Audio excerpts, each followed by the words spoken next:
Hello and welcome to Profiles and Issues, the cable television talk show that gives you in-depth interviews with prominent people in the news. I'm your host, Dennis Rudin. Our topic for this broadcast, Village Incorporation Part 2. Why are the residents of the town of Greenburgh so concerned about attempts by the hamlets of Edgemont to incorporate into a village government? My guests for the broadcast are distinguished citizens who live in both the unincorporated and incorporated areas in the town of Greenburgh. These citizens have formed a political action group called Saving Greenburgh Coalition. Those members that are in studio for the taping of the program are Dr. Carol Allen. I am a retired physician. I've lived in Hartsdale for the past 30 years. And Lloyd Newland, 47 years, resident of Greenburgh, past president and board member of Greenburgh Central 7, and also a retired radiology manager from Jacobi Hospital. Terrific. Yeah. And Bishop Wilbert Preston. I'm the present pastor of Christ Temple Great International Pentecostal Holiness Church. Also serve as the chairperson of the Greenburgh Housing Authority and the lead person for the chaplain services for the police department in Greenburgh. And of course our special guest, former Assemblyman Tom Abenante, who served as Westchester County legislator and a member of the Greenburgh Town Council. So in other words, like over 40 years of service. I have been involved in the town of Greenburgh, and that's why I'm so concerned about this issue. I think that it's important that we maintain the integrity of the town of Greenburgh the way it is now. Planning decisions were made and programs were built on the way the town is configured. We don't want to disrupt that whole thing. Okay, before we start the question, I just want to remind our viewers and tell our viewers who may have missed our first program that we will be showing periodically throughout the broadcast the telephone numbers and addresses of public officials, who to contact, who to put pressure on, how to get involved with the Greenburgh Coalition group, Saving Greenburgh. This is important. Leaders can lead, but we need people behind us to show the politicians that we have the power of the people, by the people, to get this work done. All right, when we last ended, the topic that we were getting into was, is your group satisfied with the current New York State legislation that was just passed pertaining to village incorporation and awaits the governor's signature? So getting into that, I'll take it a step further and then I want to get your responses. Does the state legislation need to be amended or abolished? Anybody want to take? The current legislation, which was written over 100 years ago, provides that 20% of the qualified voters in an area that wishes to incorporate have to sign a petition. And only the people in the area that wishes to incorporate can vote on a referendum. The problem that we have with the Edgemont situation is that if Edgemont were to incorporate, the remainder of the town would be affected. But the way the law is currently written, those of us who are affected have no vote in the matter. And this is basically undemocratic. How about this? How about the recent legislation that was passed by the state legislature? And I believe it awaits the governor's signature. Does that fall short of what you need? There are two bills that were passed in the final days of the legislative session. The first bill was written by Senator Skoufis, who is in Orange County. His bill would increase the population requirement for a new village from 500 to 2,000. And it would also require that a fiscal analysis study be conducted and posted publicly for 90 days before a vote could happen.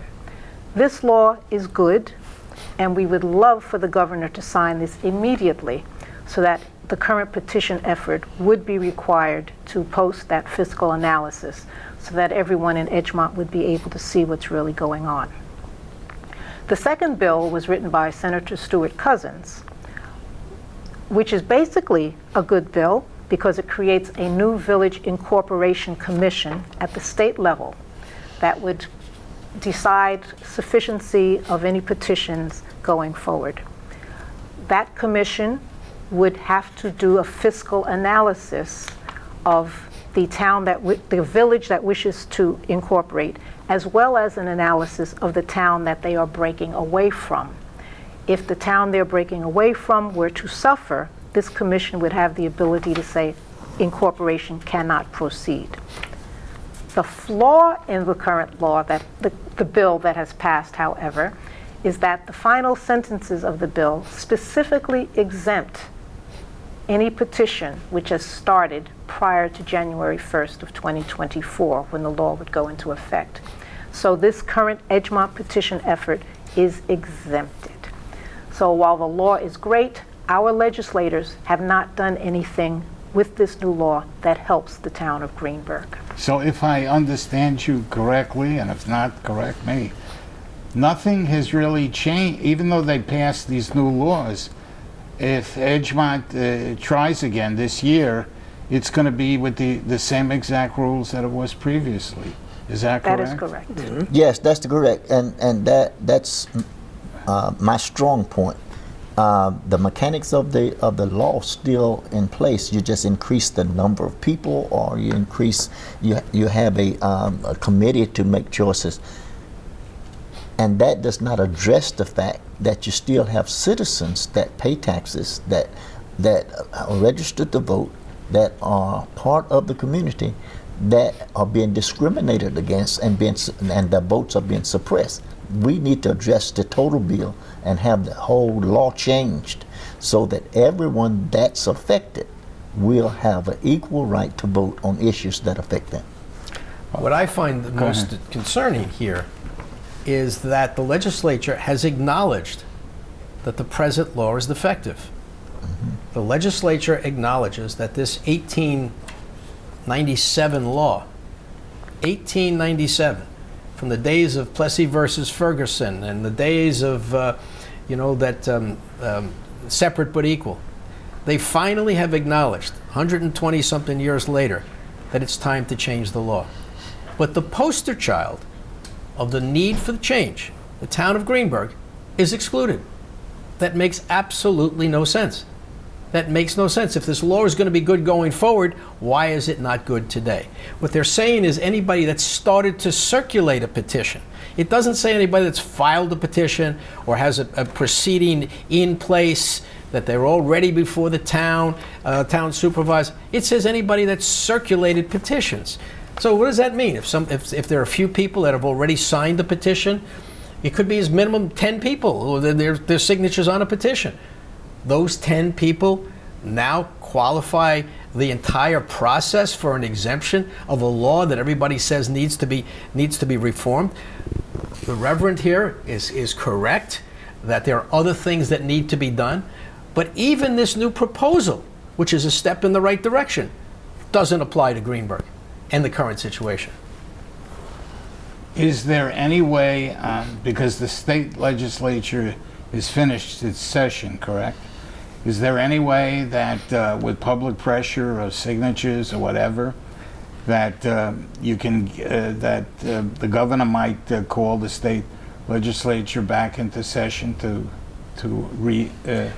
I do not expect problem? that the town of Greenburgh will be receiving a petition, have it reviewed and approved by the supervisor, or turned down by the supervisor and reviewed by the courts before January. I think there has to be public pressure now on the legislature to amend these bills to delete the exemption for petitions that are on the street, so to speak. And secondly, there has to be public pressure on the governor to insist on that kind of a change, to say that she wants that change to take place. But in order to do that, you would have to call the legislature back into session. No, January could work. January could work. I mean, let's think about this right now. We're doing this. We're having this conversation in July, and so it's by the time the petitions are finished and filed and reviewed, and no matter what happens, I'm sure somebody's going to bring a lawsuit. It always happens. It's happened every time before. So this process will not be completed before the next session in January.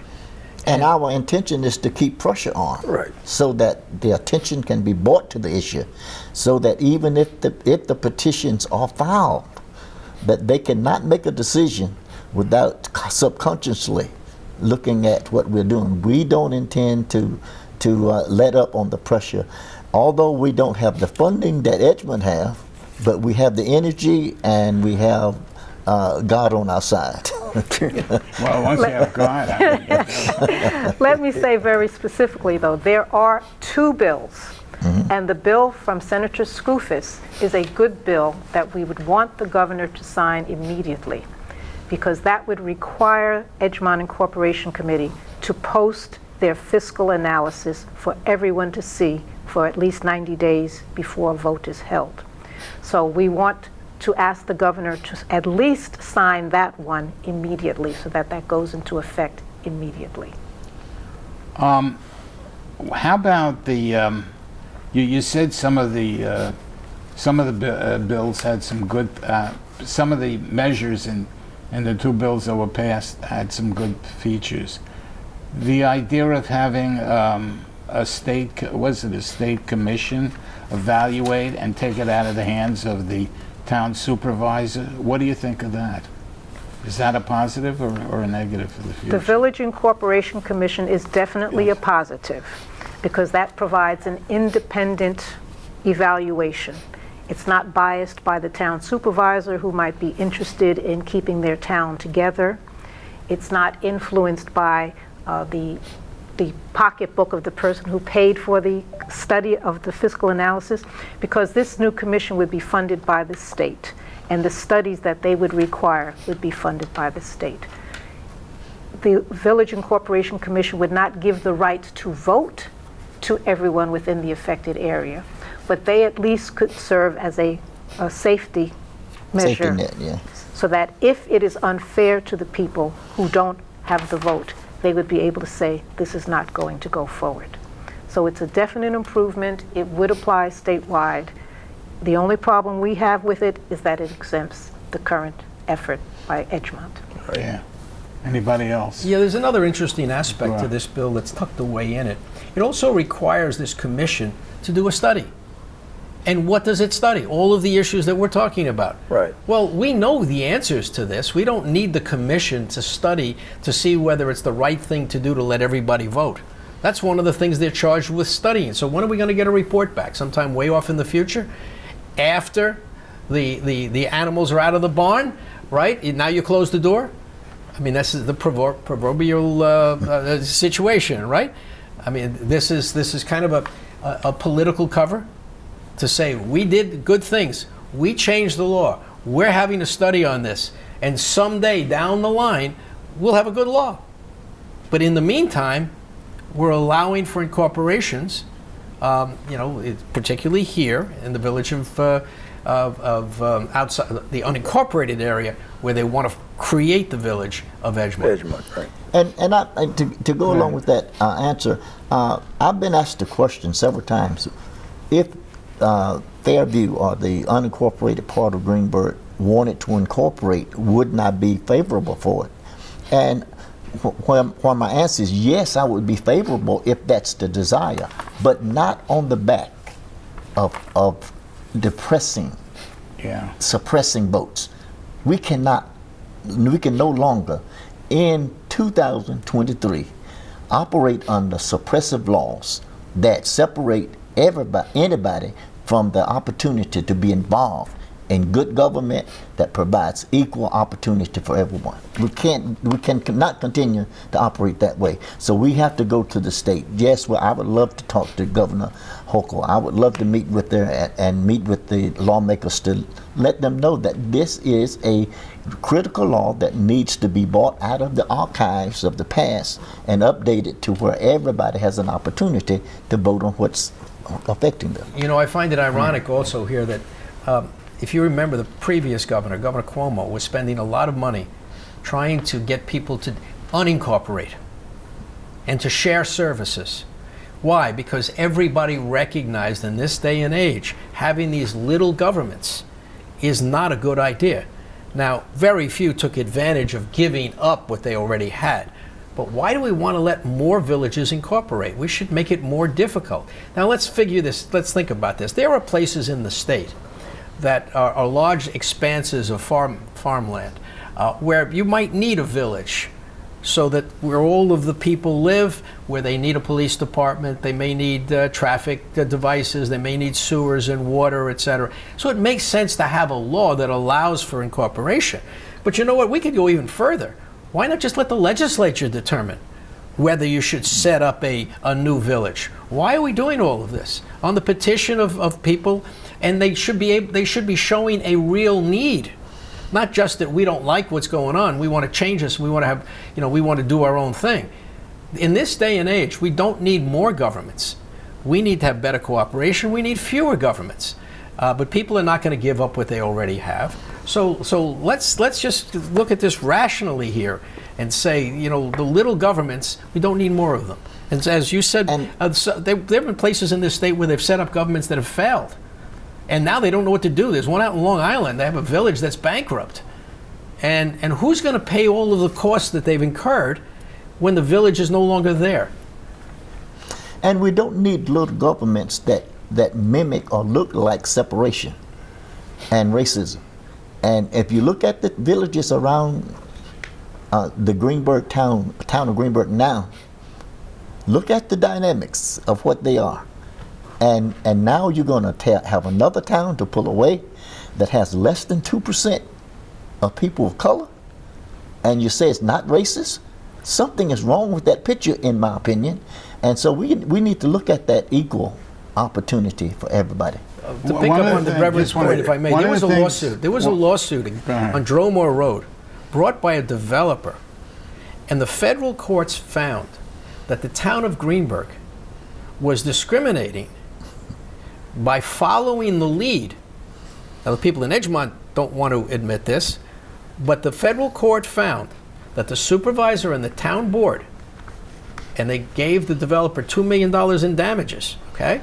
Awarded $2 million in damages against the town because the town was following the lead of Edgemont leaders in discriminating against people of color, poorer people who needed affordable housing. And so to follow up on your point, there's already a federal determination that there is a problem down in that part of the town. And now if you incorporate that into a village, you're putting that into law in effect.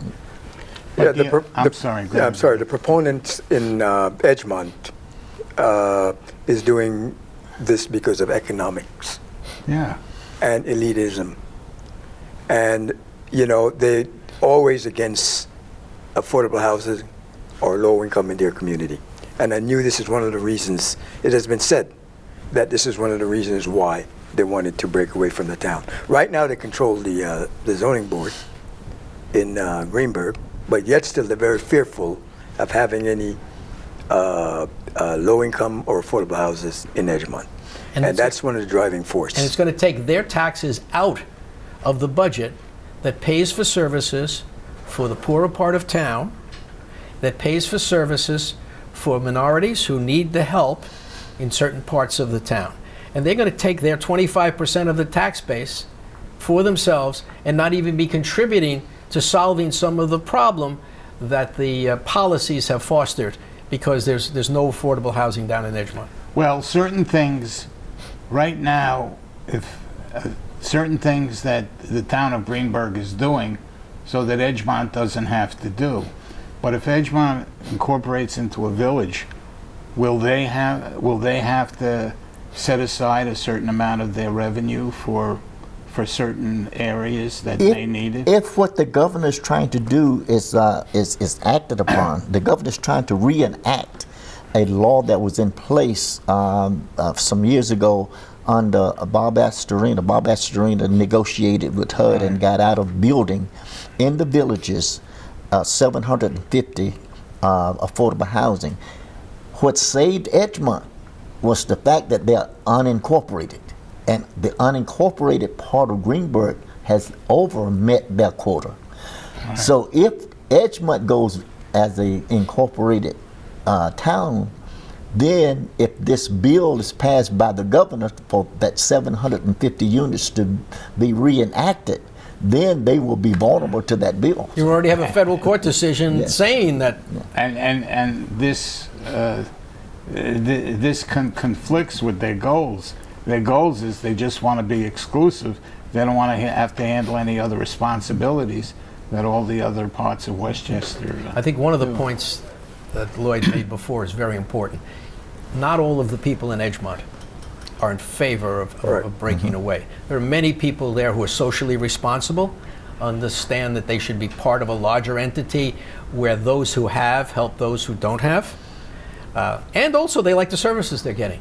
And they're very squeamish about changing anything because they're happy with it. And, and they're supporting some good things in the unincorporated area of the town, and they're also getting the services they want. And that's the way it should work. In a perfect world, and this world is far from perfect,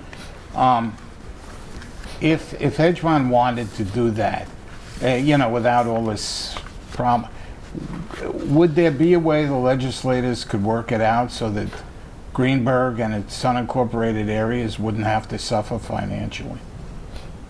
Or the fact and there'd be no financial incentive for them to break away into a village. No, and who's going to pick up the tax?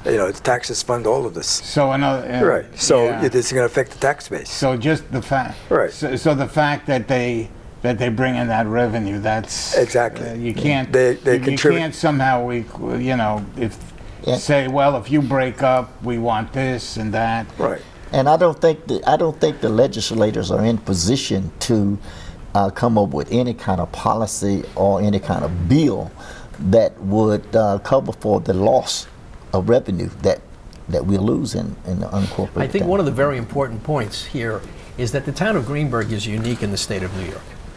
It's the only town that I know of which is allowed by state law to provide recreational services only for one part of the town.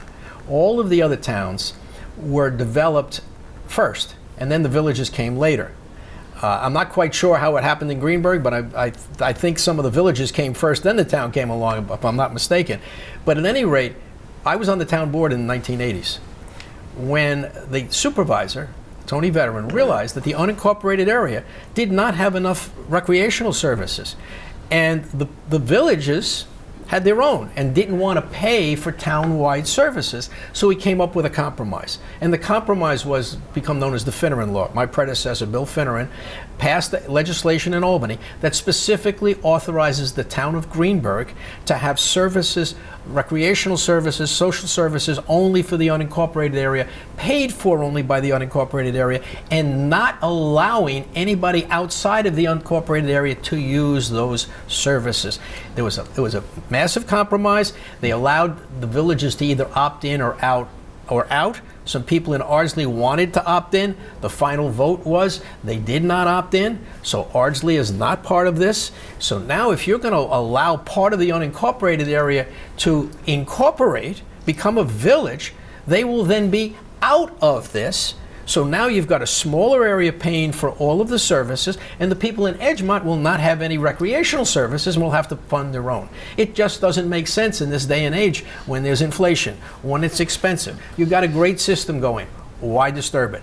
And you're not going to be able to fashion a grand compromise in this day and age like Tony Veteran did in 1980. Yeah. Okay? You're not going to be able to fashion this compromise again. Okay, so can we fast forward for a minute?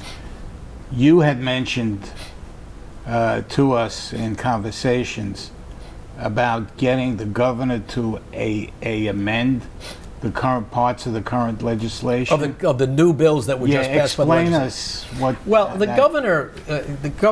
legislature passes legislation, and it's commonplace for them to send it to the governor. And legislation like this has not been reviewed by the governor before it passes. You know, the big stuff, bail reform and things like that, right. That's negotiated. But this stuff gets passed by the legislators. And then the governor gets around to starting to read it. And the governor looks and says, I like the idea. I don't want to veto the bill, but there are a couple of details in here. I will sign this if you promise me that in January you are going to change the following. I had several bills like that the governor would come back and say, we like the idea, but we don't want to veto it, but change this, just and this. We promised, fine. So she signs it. She puts out a memo saying the legislature has agreed to the following, and the leadership of the legislature honors that commitment. And they put immediately, the first 2 weeks of this year's session, for example, maybe more, may have been the first month and a half, was all what's called chapter amendments. The law gets signed into law.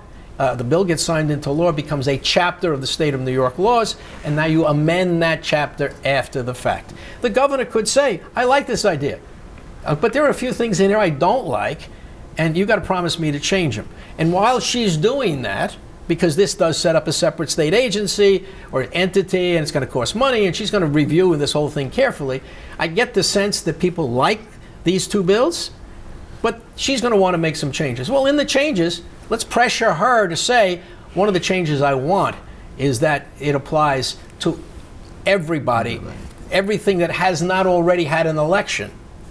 Why was the cutoff putting petitions on the street? The cutoff should be if you've had an election. And if you haven't had an election, well, then the new law should apply. And that's what I think we really should be pressuring the governor to insist on from the legislature. So in other words, if you're a viewer of the program, after sitting through this and getting a good instruction on social studies and government, etc., you would sit down and write a brief email or whatever. Email would be best, I guess, or call, and say exactly that you're not happy with the law and you would like the governor to amend it. Correct? Yes, I would say that this message is simple. Include Greenburgh. No exemption. Include Greenburgh. I'd like to thank Tom Abenanti, former assemblyman, and I'd like to thank the members of the Greenburgh Committee, Saving Greenburgh. The Greenburgh Coalition. Greenburgh. Saving Greenburgh. You're a tremendous credit to your community. You've taken hours of time to study the problem, to call, to meet with legislators, and thank you very much for coming on. Thank you. Thanks for having us. Thanks for having us.